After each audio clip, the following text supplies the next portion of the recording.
Hello, you're watching TVP World News. I'm Jonasz Reliński. Polish President Karol Nawrocki spoke to his US counterpart over the phone on Wednesday evening about the overnight violation of Polish airspace by Russian drones.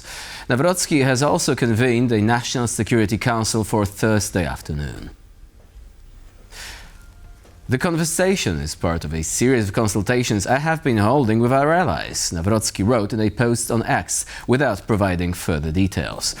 Overnight, Tuesday and early Wednesday, Poland's airspace was repeatedly violated by Russian drones. In an address to Parliament, Polish Prime Minister Donald Tusk said there were 19 violations in total. Military officials called it, and I quote, an act of aggression and an unprecedented incident that posed a real threat to the safety of Polish citizens. Polish authorities emphasized that this was the first time that Russian drones had been shot down over NATO territory. Now, CNN reports that Keith Kellogg, Trump's special envoy for Ukraine, was on his way to Poland when the Russian drone incursion occurred. The broadcaster cites a source familiar with his itinerary. Kellogg is expected to continue traveling to Ukraine and Poland in the upcoming days. And the village of Wyryki, near Poland's border with Ukraine, debris from one of the Russian drones intercepted in the early hours of Wednesday smashed through the rooftop of a residential building. TVP World reporter Kazimierz Łysiak brings us more in his latest report. We are currently at the village of Wyryki, about 15 kilometers from the Ukrainian border, and this is the location where one of the drones from Russia, which crossed into the Polish airspace last night, was shot down by one of NATO aircraft. The debris from the drone smashed through the rooftop of a residential building, which you can see behind me faintly there in the darkness. That's where the Polish uniformed services are currently working, trying to find all the pieces of the drone inside the ruins of the upper floor. Luckily, no one was hurt in this incident, as the couple who lives there fortunately was on the ground floor when the incident occurred. But this location is only one of many where drones or pieces of drones have fell throughout the country, mostly in the east, and at least 12,000 Polish police officers have combed these areas here, these rural areas of Poland, to try and find and locate all these pieces and all the drones which fell on the Polish territory.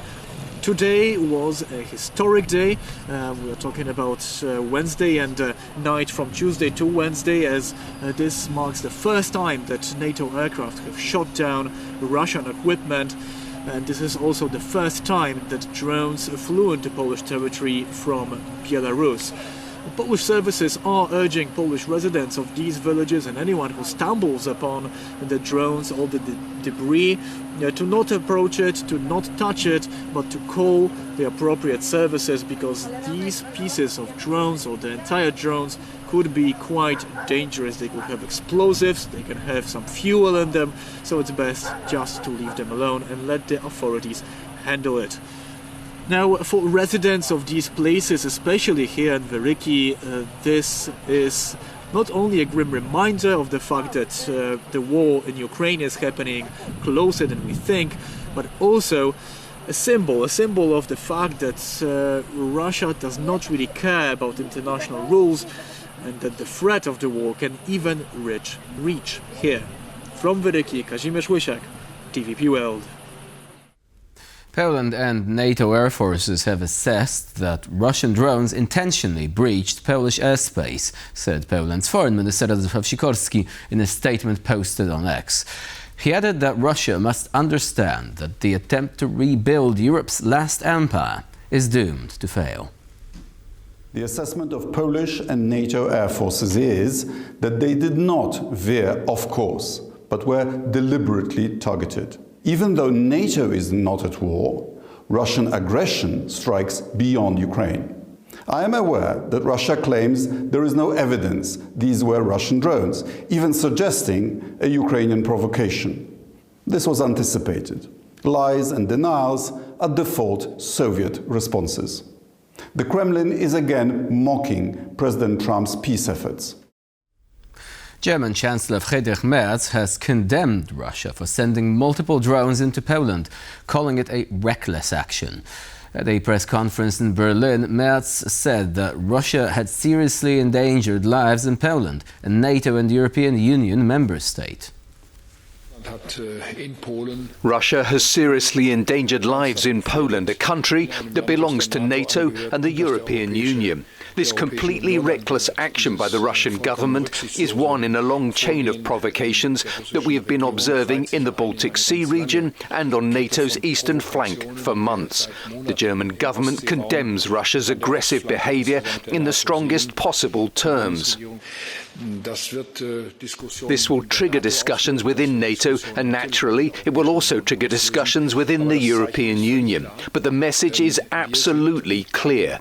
We are and remain ready for defence. We are and remain determined to significantly increase the readiness and capabilities of the European part of NATO.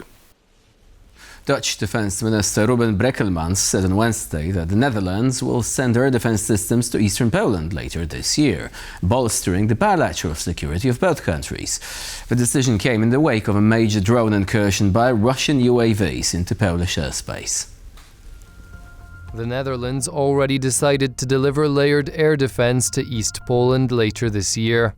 With 2 Patriot systems, NASAMS counter-drone systems and 300 troops, will deploy advanced capabilities. Today has shown this is more important than ever for our joint security. The Russian drone incursion into Poland, which was repelled by NATO forces, continues to raise questions as to Putin's real intent. According to national security and foreign policy analyst Mark Toth, sending drones to Poland was in fact an attempt to send a direct message to Donald Trump. This was a message from Putin in many ways directly to Donald Trump. Just last week, your president was sitting in the White House with Donald Trump saying, look, if Poland wants more troops to be stationed throughout your country, we're willing to do that. And I think that was messaging to Putin, and Putin got that message. And so in part, although there are a lot more angles to this than just this one, but in part, Putin's messaging last night was, look, I saw you in the White House, I saw what you're trying to do with Donald Trump, and this is my objection to it. Investors on the Warsaw Stock Exchange breathed a sigh of relief Wednesday afternoon in the wake of the Russian drone incident. Despite initial worries, both indexes and the Polish currency came through virtually unscathed. The morning news that Russian drones had been shot down in Polish airspace sent a chill through the markets. Optimism returned in the afternoon, but by the close, the WSE's main VIG index was down 1%. The Polish zloty steadied during the day, but by 8 p.m. Warsaw time it was slightly weaker against major currencies, including the euro and the dollar. Experts say that while Thursday's events are on investors' radar, they are unlikely to drive capital away so long as the fundamentals remain solid. As long as the Polish economy does perform, as long as the market see our financial system as being resilient, see the Polish debt levels as being acceptable, see the deficit levels as something that could be easily repaid by the government. We don't have issues with selling our own bonds on the internal market and on the international market.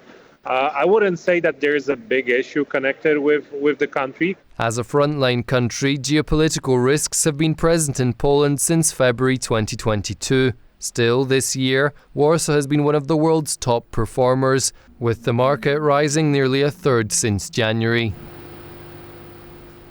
Authorities in Lithuania are investigating the explosion of several rail cars containing liquefied natural gas in a suburb of Vilnius.